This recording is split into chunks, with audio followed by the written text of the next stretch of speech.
नमस्कार, बहुत बहुत स्वागत है आपका। आप देख रहे हैं एबी न्यूज़ में आपका दोस्त जितेंद्र। प्रारंभ करेंगे आज के कार्यक्रम को, लेकिन पहले मुख्य समाचार।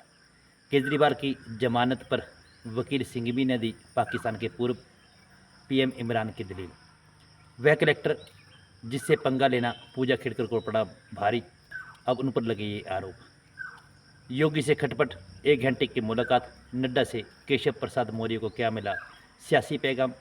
हिमाचल प्रदेश में मौसम विभाग ने भारी बारिश का किया येलो अलर्ट जारी। जवानों का अंतिम संस्कार, आर्मी कैप पहनकर पिता ने बेटी को किया सैल्यूट। भाई को तिरंगे में लिपटा देख बहन हुई बेहोश। विवाद के बीच ट्रेनी आईएएस पूजा की ट्रेनिंग रुकी, क्या नौकरी भी जाएगी।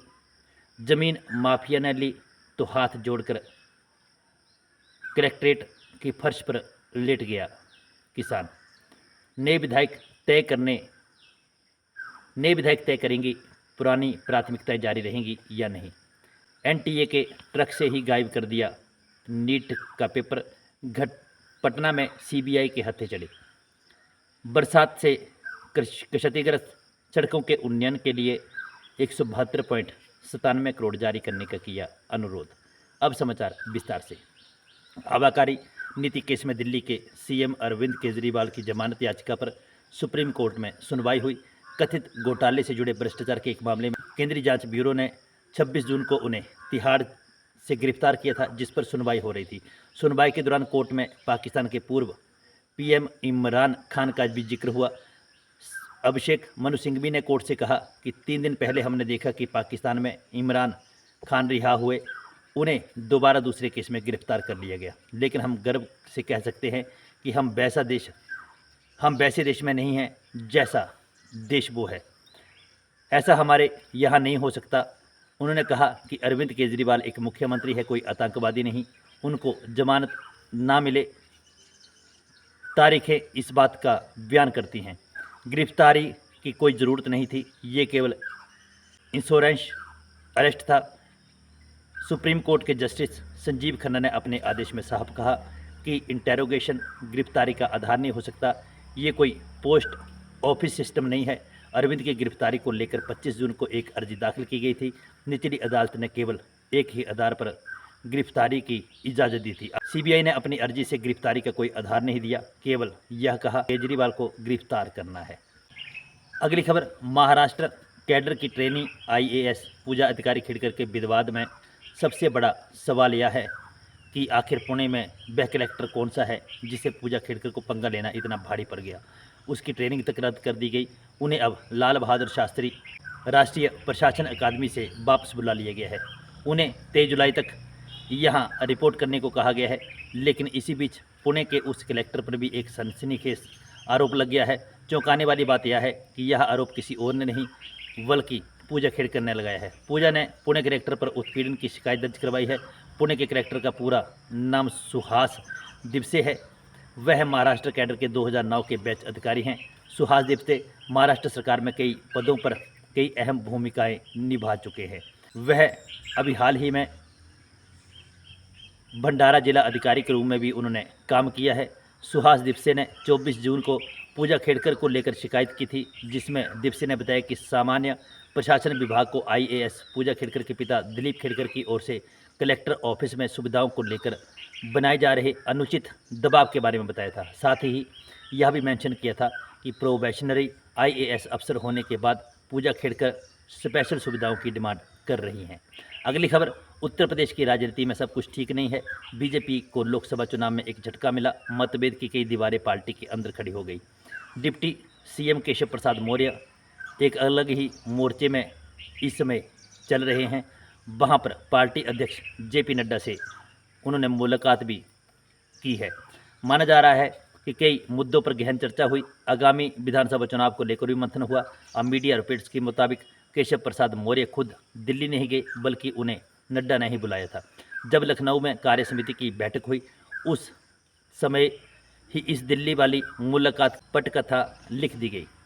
क्या जरूर लगाए जा रहे हैं कि इस मुलाकात के जरिए यूपी में कोई बड़ा सियासी भूचाल आएगा। लेकिन कोई बड़ा परिवर्तन अगर देखने को मिलता है तो वो शायद सीएम योगी आदित्यनाथ की मुख्यमंत्री कुर्सी खतरे में पड़ सकती है। रिपोर्ट्स के मुताबिक बीजेपी अध्यक्ष नहीं चाहते कि केशव प्रसाद मौर्य सार्वजनिक मंचों पर कोई ऐसा बयान दे जिससे पार्टी की छवि को नुकसान हो। अब ऐसे में सीएम योगी का मुख्यमंत्री पद से हटाए जाना राजनीतिक जानकारों को मुश्किल लगता है। योगी को नाराज नहीं करना चाहती है बीजेपी।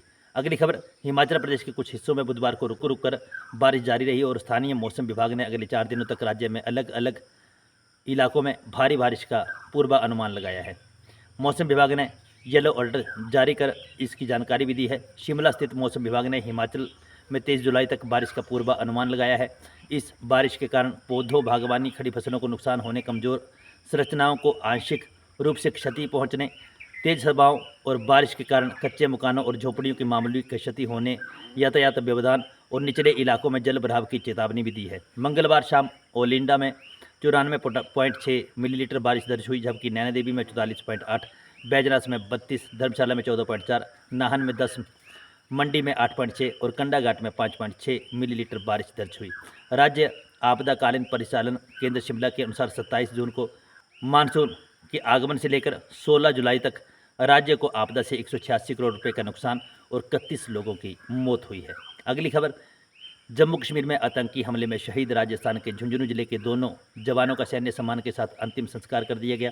जैसे ही जवानों की पार्थिव देह उनके घर पर पहुंची, परिजनों ने हिम्मत खो दी। शहीदों के माँ बाप, पति, भाई बहन बिलख कर रो पड़े।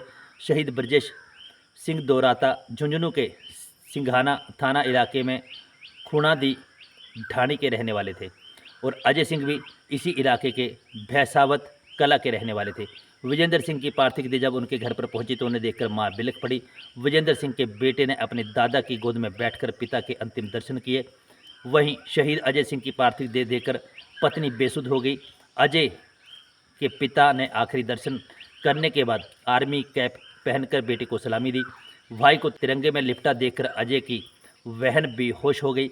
अंतिम संस्कार से पहले शहीदों के सम्मान में झुंझुनू जिले में मुरादापुर से उनके पैतृक गांवों तक तिरंगा यात्रा भी निकाली गई।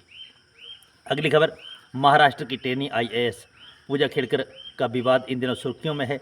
पूजा की नियुक्ति को लेकर बतौर प्रशिक्षु अधिकारी उनके व्यवहार पर सवालिया निशान लगा चुके हैं। नियुक्ति की जांच के लिए केंद्र सरकार समिति का गठन किया है। 11 जुलाई को गठित यह समिति 15 दिन के भीतर अपनी रिपोर्ट सौंपेगी। इसी बीच मंगलवार को पूजा खेड़कर पर कार्रवाई करते हुए उनकी ट्रेनिंग रद्द कर दी गई है। पूजा खेड़कर हाल ही के दिनों में अपनी मांगों और व्यवहार को लेकर चर्चा का विषय बनी हुई है। पूजा पर पुणे में बतौर प्रशिक्षु अधिकारी रहते हुए अधिकारों का दुरुपयोग करने का आरोप लगा है। 2023 बैच की IAS अधिकारी पुणे में प्रशिक्षण के दौरान अपने अधिकारों के दुरुपयोग करने का आरोप लगा है। स्थानीय मीडिया रिपोर्ट्स के मुताबिक दावे किए गए हैं। पूजा अपनी नियुक्ति के बाद तुरंत ही तरह तरह की सुविधाएं मांगनी शुरू कर दी जो प्रशिक्षु अधिकारियों को नहीं मिलती। इतना ही नहीं, पूजा ने अपनी निजी ऑडी कॉर पर लाल बत्ती भी लगा ली थी। सभी प्रशासनिक अधिकारी अखिल भारतीय सेवा नियम 1968 के तहत काम करते हैं और वही IAS अधिकारियों की ट्रेनिंग भारतीय प्रशासनिक सेवा नियम 1954 के तहत होती है। ये नियम केंद्र सरकार के कर्मचारियों पर लागू होते हैं।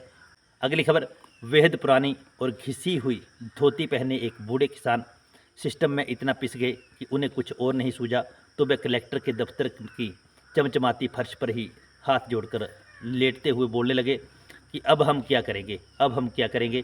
ये सवाल कलेक्ट्रेट के कर्मचारियों ने भी सुना और बुजुर्ग किसान के दर्द को भी देखा, मगर सबने अनदेखा कर अनसुना कर दिया। मध्य प्रदेश के मंदसौर के कलेक्टर कार्यालय के अंदर फिल्माए गए इस वीडियो में एक परेशान किसान को स्थानीय माफिया अपनी ज़मीन के अवैध कब्जे को छुड़ाने के लिए अपील करते हुए दिखाया गया है। किसान शंकर लाल ने आरोप लगाया कि कई शिकायतों के बावजूद कोई कार्रवाई नहीं हुई। शंकर लाल ने अपनी हताशा व्यक्त करते हुए कहा कि भूमाफियों से परेशान हूं, गलती तहसीलदार करते हैं और खामियाजा किसान को भुगतना पड़ता है। गलती उन्होंने की, परिणाम मुझे भुगतना पड़ रहा है। मैं सरकार और प्रशासन से नाखुश हूँ। अधिकारी यहाँ भ्रष्ट है, मैं बहुत परेशान हूँ। किसानों को धोखा दिया जा रहा है। वहीं आपको बता दें कि स्थानीय प्रशासन ने स्पष्ट किया कि शिकायतकर्ता का ही विवादित भूमि पर कब्जा बरकरार है। वर्तमान में शंकर और उसके परिवार के पास ज़मीन है। इसमें कहा गया है कि बटाईदारों द्वारा पहले बेची गई आधी ज़मीन पर खरीदार ने ही कब्जा नहीं किया है। अगली खबर, हिमाचल प्रदेश में 6 विधानसभा क्षेत्रों में विधायक प्राथमिकताएं अट गई हैं। नए चुने विधायकों को विधायक या तय करेंगे कि नहीं जारी रखना है या नहीं। इनमें से अधिकतर योजनाओं पर DPR बनाने का भी काम शुरू नहीं हो पाया है। बीच में लोकसभा चुनाव और उपचुनाव आ गए। अब नवनिर्वाचित विधायक वित्तीय वर्ष 2024-25 के बजट के लिए नई प्राथमिकताएं देंगे या फिर पिछली को चालू रखेंगे, इस पर तस्वीर साफ नहीं है। राज्य में पहले गगरेट, कुटलहड़, बड़सर, सुजानपुर, धर्मशाला और लाहौल स्पीति के कांग्रेस विधायकों को अयोग्य घोषित कर दिया गया। इसके बाद निर्दलीय देहरा, हमीरपुर और नालागढ़ में भी उपचुनाव हुए। लोकसभा चुनाव और विधानसभा उपचुनावों की आदर्श आचार संहिता की वजह से वैसे ही हिमाचल प्रदेश के कई विधानसभा हलकों में विकास कार्य धीमे हो गए, मगर गगरेट, कुटलहड़, सुजानपुर, लाहौल स्पीति, देहरा और नालागढ़ को नए विधायक मिले हैं, तो यहाँ पहले से बनी हुई हैं कि ये पिछले विधायकों की प्राथमिकताओं को आगे बढ़ाएंगे या इनके स्थान पर नई प्राथमिकताएं देंगे। हालांकि कुटलहड़ के पूर्व विधायक देवेंद्र कुमार भुट्टो ने बजट बुक में टोकन प्रावधान कर आगे खाने खाली छोड़े थे, अन्य नई योजनाओं के नाम दिए थे। इसी तरह देहरा से तत्कालीन विधायक होशियार सिंह और नालागढ़ से केएल ठाकुर की प्राथमिकताएं भी बजट में शामिल की थी, पर इन्हें नवनिर्वाचित विधायक जारी रखेंगे या नहीं, इस पर आगामी दिनों में ही स्थिति साफ स्पष्ट होगी। अगली खबर, नीट पेपर लीक मामले को सुलझाने में लगी सीबीआई ने मंगलवार को एक प्रमुख आरोपी सिविल इंजीनियर सहित 2 लोगों को गिरफ्तार किया है। जमशेदपुर एनआईटी के 2017 बैच का सिविल इंजीनियर पंकज उर्फ आदित्य ने झारखंड के हजारीबाग में राष्ट्रीय परीक्षा एजेंसी के ट्रक से कथित तौर पर प्रश्न पत्र चुराया। जिन 2 लोगों को पकड़ा गया है उनके नाम पंकज कुमार और राजू सिंह है। पंकज कुमार को पटना से और एक अन्य साथी राजू सिंह को भी हजारीबाग के एक गेस्ट हाउस से गिरफ्तार किया। इन 2 गिरफ्तारियों के साथ ही मामलों में गिरफ्तार किए गए व्यक्तियों की कुल संख्या 14 हो गई है। इससे पहले लगातार आधा दर्जन से ज़्यादा एफआईआर दर्ज हो चुकी है। हजारीबाग में राष्ट्रीय परीक्षा एजेंसी के ट्रक से कथित तौर पर प्रश्न पत्र चुराया गया था। सूत्रों का कहना है कि राजकुमार राजू हजारीबाग से गिरफ्तार एक जमालुद्दीन के साथ संबंध में रहा। इससे पहले वे हजारीबाग के डॉक्टर एहसान उल हक, मोहम्मद इम्तियाज़ और मोहम्मद जमालुद्दीन की गिरफ्तारी भी हुई थी। अगली खबर, सड़क परिवहन एवं राजमार्ग मंत्री नितिन गडकरी ने प्रदेश की 39.20 किलोमीटर लंबी रानीतान कोटला और 41.50 किलोमीटर लंबी घुमारवीं जाहू सर्काकार सड़कों को राष्ट्रीय राजमार्ग घोषित करने का आग्रह मुख्यमंत्री सुखविंदर सिंह सुक्खू ने किया है। उन्होंने कहा कि इन सड़कों का निर्माण पहले ही राष्ट्रीय राजमार्ग के मानकों के अनुसार किया जा चुका है और सैद्धांतिक रूप से इन्हें राष्ट्रीय राजमार्ग घोषित किया गया है। उन्होंने कहा कि हिमाचल जैसे पहाड़ी राज्य में सड़कें परिवहन का मुख्य साधन है और पिछले 8 वर्षों के दौरान राज्य में कोई भी नया राष्ट्रीय राजमार्ग घोषित नहीं हुआ है।